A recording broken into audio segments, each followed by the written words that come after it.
ఇటు తెలంగాణలో లోక్సభ ఎన్నికల కౌంటింగ్కు అధికారులు ఏర్పాట్లు పూర్తి చేశారు. రేపు ఉదయం 8 గంటలకు కౌంటింగ్ ప్రారంభం కానుంది. రాష్ట్రంలోని 17 లోక్సభ స్థానాల్లో ఓట్ల లెక్కింపును పకడ్బందీగా నిర్వహించేందుకు ఎన్నికల సంఘం అన్ని ఏర్పాట్లు చేసింది. రాష్ట్ర వ్యాప్తంగా 34 ప్రాంతాల్లో కౌంటింగ్ కేంద్రాలు ఏర్పాటు చేశారు. ప్రతి టేబుల్ను అధికారులు పరిశీలిస్తారని ఈసీ తెలిపింది. కౌంటింగ్ కేంద్రాల వద్ద కేంద్ర బలగాలతో బందోబస్తు ఏర్పాటు చేశారు. కౌంటింగ్ హాల్ మొత్తం సీసీటీవీ మానిటరింగ్ ఉంటుందని అధికారులు తెలిపారు. స్ట్రాంగ్ రూమ్ నుంచి కౌంటింగ్ హాల్ వరకు సీసీటీవీలో మానిటరింగ్ చేయనున్నారు అధికారులు. కౌంటింగ్ పూర్తి అయ్యాక ఈవీఎంలను స్టోరేజ్ రూమ్లలో పెడతామని, భారీ బందోబస్తు ఉంటుందని ఈసీ వెల్లడించింది. దీనిపై ఓవరాల్ అప్డేట్స్ మా ప్రతినిధి శేఖర్ అందిస్తారు. శేఖర్. కార్తిక్, తెలంగాణలో 17 పార్లమెంటు స్థానాలు అట్లాగే ఒక అసెంబ్లీ ఉప ఎన్నికకు సంబంధించినటువంటి కౌంటింగ్ రేపు జరగనుంది. ఉదయం 8 గంటలకు తెలంగాణ రాష్ట్ర వ్యాప్తంగా అన్ని కౌంటింగ్ కేంద్రాల దగ్గర కౌంటింగ్ ప్రారంభం అవుతుంది. అయితే పోస్టల్ బ్యాలెట్కి సంబంధించినటువంటి కౌంటింగ్ కేంద్రాలు ప్రత్యేకంగా ఏర్పాటు చేయడం జరిగింది. అవి తెలంగాణ రాష్ట్ర వ్యాప్తంగా 19కి పైగా ఉన్నాయి.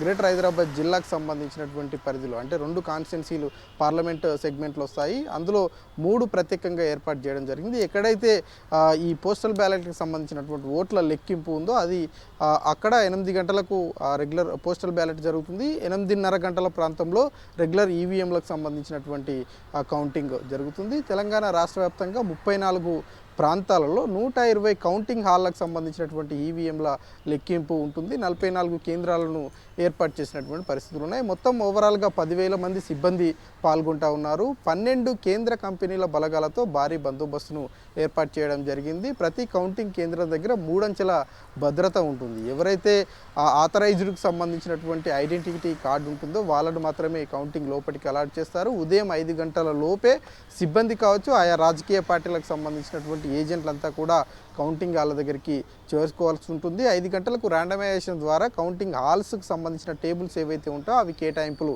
ఉంటాయి. స్ట్రాంగ్ రూమ్ల నుంచి ప్రత్యేకమైనటువంటి బందోబస్తు సీసీటీవీ మానిటరింగ్ ఆధ్వర్యంలో ఈవీఎంల లెక్కింపు దగ్గర టేబుల్స్ ఏవైతే ఉన్నాయో దాని దగ్గరికి తీసుకురావడం జరుగుతుంది. ఎక్కడా కూడా ఎవరికి మొబైల్ ఫోన్స్ సిబ్బందికి కూడా అలౌడ్ లేదు. కేవలం ఏఆర్ఓ, ఆర్ఓకి సంబంధించినటువంటి అధికారులకు మాత్రమే మొబైల్ ఫోన్ అలౌడ్ ఉంటుంది. ప్రతి టేబుల్ దగ్గర 3 సిబ్బంది అట్లాగే మైక్రో అబ్జర్వర్ 5 ఉంటారు.